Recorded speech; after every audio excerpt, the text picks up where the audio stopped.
Bueno chicos, el día de hoy nos toca la clase de RB y ya esto correspondería a la segunda unidad. Y aquí tenemos análisis de la estructura interna del texto. ¿A qué me refiero cuando digo estructura interna del texto? Todo texto que nosotros podemos leer, como aquí podemos ver textos, tiene una estructura interna, ¿ya? Y vamos a ver de qué se trata. Aquí nosotros podemos ver y observar este texto que nos han dado de ejemplo y luego vamos aquí a la clase en sí. ¿Qué es el texto? El texto es un conjunto de enunciados que se estructuran en forma o en una idea básica, ¿ya? En ese sentido, el texto está compuesto por una idea principal y varias ideas secundarias. Además, se puede hallar en él también, en el texto, el tema y el subtema. Quiere decir que cuando nosotros leemos un texto, dentro del texto nosotros podemos hallar idea principal, ideas secundarias, el tema y el subtema de lo que está tratando, ¿ya? Ahora vamos a ver cuál es su estructura o de qué está formado el texto. Entonces, aquí tenemos que está formado por tema, por subtema, por idea principal y ideas secundarias. Vamos con lo que es el tema. El tema es el asunto o tratado y es explicativo o explicando o lo que se está explicando en el texto, ¿ya? Se puede reconocer mediante la pregunta ¿de qué trata el texto? Y estructuralmente tiene forma de frase. Cuando nosotros leemos todo un texto, nosotros nos preguntamos después de leerlo, ¿de qué trata el texto?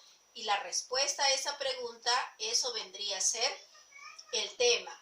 Pero el tema, como dice acá, se tiene que tratar siempre de una frase. No puede ser una oración. Quiere decir, en otras palabras, que no tiene que tener verbo el tema, ¿ya? Porque si tiene verbo sería oración.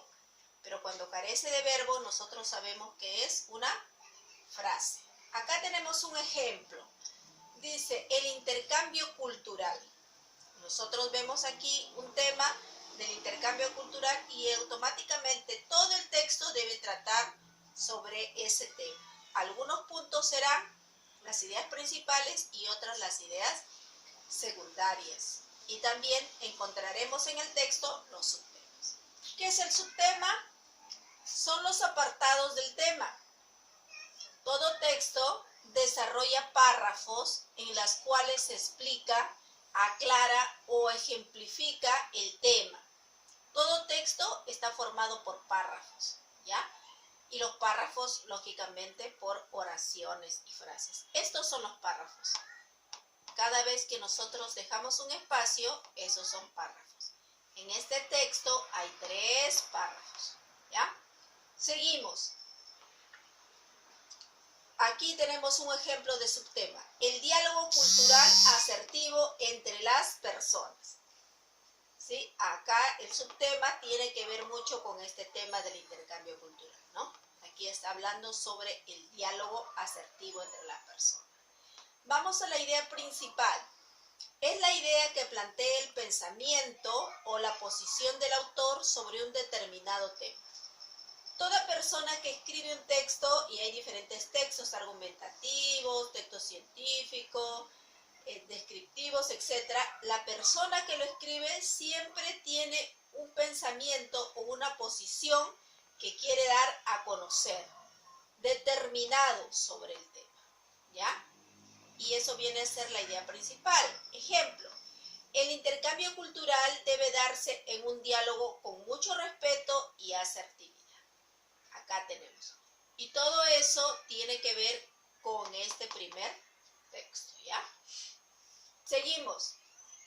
Las ideas secundarias son aquellas que permiten reforzar la postura del autor. Si el autor tiene una postura que lo tomamos como idea principal, que es el pensamiento, la posición que él quiere transmitir, las ideas secundarias tienen que reforzar esta idea principal. Por ejemplo, dice, la discriminación es producto de un inadecuado intercambio cultural. Esta parte está, como ustedes pueden ver, reforzando a esta que vendría a ser la primera o la idea principal en todo caso, ¿no? Este texto, como ustedes pueden ver, es breve, tiene solamente 2 párrafos, pero este texto tiene 3 y es más extenso. Y cada uno de ellos trata de diferentes temas y tiene una diferente forma de verlo y una posición que el autor quiere darnos a conocer. Ya, eso sería todo, chicos. Y recuerden que el texto siempre tiene internamente una estructura. Gracias.